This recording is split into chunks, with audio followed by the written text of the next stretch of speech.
बिस्मिल्लाहिर्रहमानिर्रहीम। दोस्तों, तो फिर वही हुआ जिसकी उम्मीद की जा रही थी।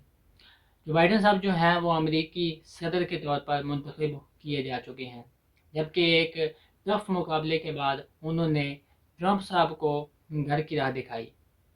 ट्रंप और ट्रंप के हामियों ने बहुत एहतजाज किया और धांधली धांधली का शोर मचाया, लेकिन कुछ भी ना बना और जो बाइडन जो हैं वो अमेरिकी सदर मुंतखब हो गए।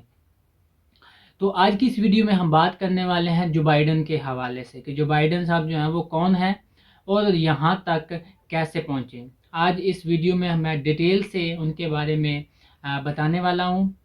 तो वीडियो को स्टार्ट करने से पहले नए आने वाले दोस्तों से मेरी गुजारिश है कि मेरे चैनल को सब्सक्राइब कर लें और साथ में दिए बेल आइकन को भी प्रेस कर लें ताकि आने वाली हर नई वीडियो का नोटिफिकेशन आपको जल्द अज जल्द मौसूल हो जाए। तो वीडियो का बाकायदा आगाज़ करते हैं।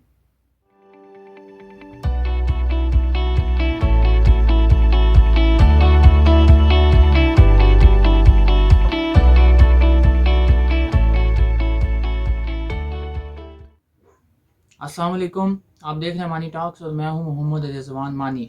उम्मीद करता हूं कि आप सब खैरियत से होंगे। जी तो दोस्तों, सबसे पहले मैं अमेरिकी सदर जो बाइडन के बारे में एक आपको इंटरेस्टिंग बात बताता चलूं कि जो बाइडन जो हैं वो अब तक के अमेरिका की तारीख में सबसे ज़ईफ़ अमेरिकी सदर जो हैं वो बने हैं।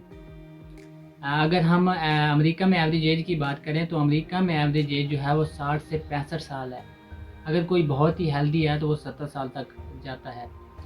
जबकि अमेरिकी सदर जो हैं वो जब हल्फ उठाएंगे तो उस वक़्त वो जो हैं वो अपना 78वां जन्मदिन भी मनाएंगे, यानी उस वक़्त वो अपने पूरे 78 साल के हो जाएंगे। ये वाकई एक हैरत अंगेज़ बात है। तो अब मैं आपको बताने वाला हूँ जो बाइडन की पूरी ज़िंदगी के बारे में कि जो बाइडन कौन है और यहाँ तक वो कैसे पहुँचे हैं। 20 नवंबर 1942 को जो बाइडन जो है वो अमेरिकी रियासत पेंसिल्वेनिया में पैदा हुए। इनकी उम्र तकरीबन 10 साल थी जब इनकी फैमिली ने वहाँ से हिजरत की काम की तलाश में और दिलावीर में जो है वो अपनी रिहाइश इख्तियार की।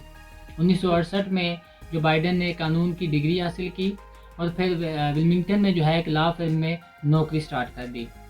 1970 में इन्होंने डेमोक्रेट में जो है वो शोहरत पाना शुरू कर दी। डेमोक्रेट में ये काफ़ी एक्टिव रहे और इसी वजह से इनको सिटी काउंसिल में भी मुंतखब कर दिया गया। 1971 में इन्होंने अपना एक ज़ाती लॉ फर्म बनाया और उसमें काम स्टार्ट कर दिया। दिलावीर डेमोक्रेटिक पार्टी जो है उसने इनको सैनेट के इलेक्शन लड़ने के लिए कहा और ये मान गए और इनके जो ओपोनेंट थे वो एक बहुत ही मजबूत उम्मीदवार थे और वो थे रिपब्लिकन पार्टी के सदर।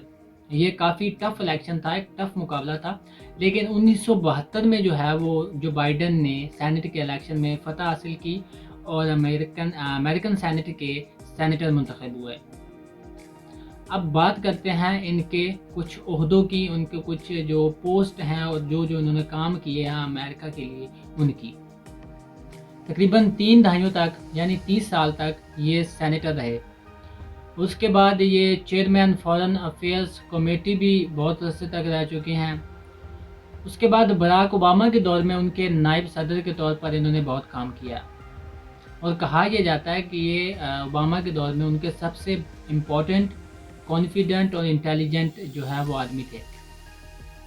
उसके बाद बुश जूनियर के दौर में ये सेनेट की कमेटी के चेयरमैन भी रह चुके हैं फॉरेन अफेयर के हवाले से।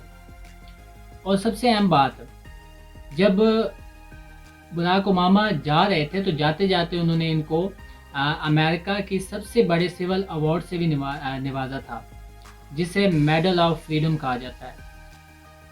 अच्छा, फॉरेन पॉलिसी में भी इन्होंने बहुत काम किया है।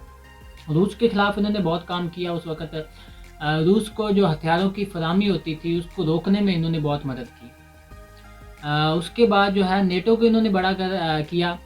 रूसी ब्लॉक में जो ममालिक थे उनको वहाँ से निकाल के नेटो में शामिल किया ताकि नेटो को भी बड़ा किया जा सके और अमेरिका को मज़ीद महफूज किया जा सके। उसके बाद 1990 की जो गुल्फ वार हुई थी, कुवैत और इराक जो मसला बना था, वार हुई थी, तो उसकी इन्होंने मुखालफत की थी। उस वक़्त इनका जो माइंड सेट था, इनकी सोच जो थी थोड़ी डिफरेंट थी, लेकिन 9/11 के बाद इनकी सोच टोटली चेंज होगी और उस वक़्त इनको ये कहा जाने लगा था कि ये एस्टेब्लिशमेंट के आदमी है। अच्छा, ये पेंटागन से लाइन लेने लग पड़े थे। उसके बाद फिर जो गुल्फ वार हुई थी उसकी इन्होंने हमायत की थी। पहले मुखालफत की थी और बाद में जो गुल्फ वार हुई थी उसकी इन्होंने हमायत की थी। अच्छा, 2009 में ये ओबामा के साथ वाइस प्रेसिडेंट बने थे और उस वक़्त इराक से फ़ौजी निकालने में इन्होंने बहुत मदद की थी। उसी वक़्त दाइश जो एक तंजीम है वो वजूद में आई उसी दौर में, और ओबामा के दौर में ही इन्होंने ईरान पर लगी पाबंदियों को नरम करने में बहुत मदद की, ताकि ईरान जो एटॉमिक एक्सप्लोजन का जो कर रहा है, वो एटॉमिक पावर बनने की कोशिश कर रहा है, उस कोशिश को इनको ख़त्म किया जा सके और इनको एटॉमिक पावर ना बनने दिया जाए। एक वक्त था जब इन्होंने यहूदियों की भी मुखालफत की थी। ये जो कहा जाता है कि यहूदियों को कुछ नहीं कहा जाएगा और ये और वो, तो इसकी उन्होंने एक वक्त में मुखालफत की थी। और इसके बाद इन्होंने एक और बात का कहा था कि इसराइल और फ़लस्तीन जो है इनको अलग-अलग रियासत बनाने का भी इन्होंने कहा था। इनका कहना था कि उस वक़्त तक वहाँ जो है सफारत खाना नहीं खोल सकता जब तक इन दोनों रियासतों को जो है वो अलग-अलग ना कर दिया जाए। लेकिन सिर्फ उन्होंने कहा था, इस पर कोई अमली काम नहीं किया गया था। अब बात करते हैं इनके उन 5 वादों की जो उन्होंने अपने इलेक्शन कैंपेन में अपनी आवाम के साथ और दुनिया के साथ किए हैं। हकीकत में यही 5 बातें, यही 5 वादे जो हैं वो इनकी जीत की और ट्रंप की हार की वजह बने हैं। चूँकि ट्रंप ने जो है वो इन बातों पर कोई ध्यान नहीं दिया और इनको कमज़ोरी समझते हुए जो बाइडन जो है उन्होंने इसको हाईलाइट किया और आवाम के सामने रखा और इन पर काम करने की जो है वो यकीन दहानी कराई, जिसकी वजह से वो उनको वोट मिले और वो कामयाबी से हमकिनार हुए। तो सबसे पहले उन्होंने क्लाइमेट चेंज पर काम करने की यकीन दहानी कराई। उनका कहना था कि पोल्यूशन जो है उसको वो मुकम्मल तौर पर ख़त्म करने की कोशिश करेंगे, क्योंकि दुनिया जो है उस वक्त क्लाइमेट चेंज से बहुत अफेक्ट हो रही है। तो इस पर वो जो है उनका कहना था कि वो काम करेंगे। उसके बाद हेल्थ केयर सिस्टम, हेल्थ का जो सिस्टम है, कोरोना के दिनों में आपको पता चल ही गया होगा कि हेल्थ का जो अमेरिका का सिस्टम है वो मुकम्मल तौर पर नाकाम हो चुका है। तो इसको भी उन्होंने मुकम्मल फ़ाल करने की और ठीक करने के बारे में उन्होंने कहा है, यकीन दहानी कराई है। उसके बाद इमिग्रेशन के हवाले से उन्होंने जो कहा है कि वो काम करेंगे। बहुत सारे इमिग्रेंट्स जो है वो अमेरिका में रहते हैं, तो इन्होंने ट्रंप ने जो है वो बहुत सख्त पॉलिसीज़ जो है वो बना रखी थी, लेकिन इनका कहना था कि वो इन पॉलिसीज़ को नरम करेंगे ताकि बाहर से पैसा जो है वो अमेरिका में आए और अमेरिका को भी फ़ायदा हो और इमिग्रेंट्स को भी फ़ायदा हो। उसके बाद रेसिज्म के बारे में उन्होंने बात की कि रेसिज्म जो है उसको वो ख़त्म करेंगे। आए दिन ये रेसिज्म का मसला जो है वो अमेरिका में चला रहता है, तो इसको वो है उनका कहना था कि वो रेसिज्म जो है इसको अमेरिका से ख़त्म करेंगे। उसके बाद इंटरनेशनल लीडरशिप की बात की थी इन्होंने कि चूँकि अब आजकल के दिनों में इस दौर में बहुत सारी सुपर पावर जो हैं वो जन्म ले चुकी हैं। अब सिर्फ अकेला अमेरिका ही नहीं रहा दुनिया पर हुक्म चलाने के लिए, और भी बहुत सारी सुपर पावर्स जो हैं वो इनके सामने आ खड़ी हुई हैं। चाइना हो गया, रूस हो गया, इस तरह की और भी। तो जो बाइडन साहब का कहना था कि वो दोबारा से इस पर जो है वो काबिज़ होने की कोशिश करेंगे, इंटरनेशनल लीडरशिप को जो है वो पाने की कोशिश करेंगे। उसके बाद जनाबे वाला ये थी इनके 5 वादे जिनकी बिनामर इन्होंने वोट हासिल किए।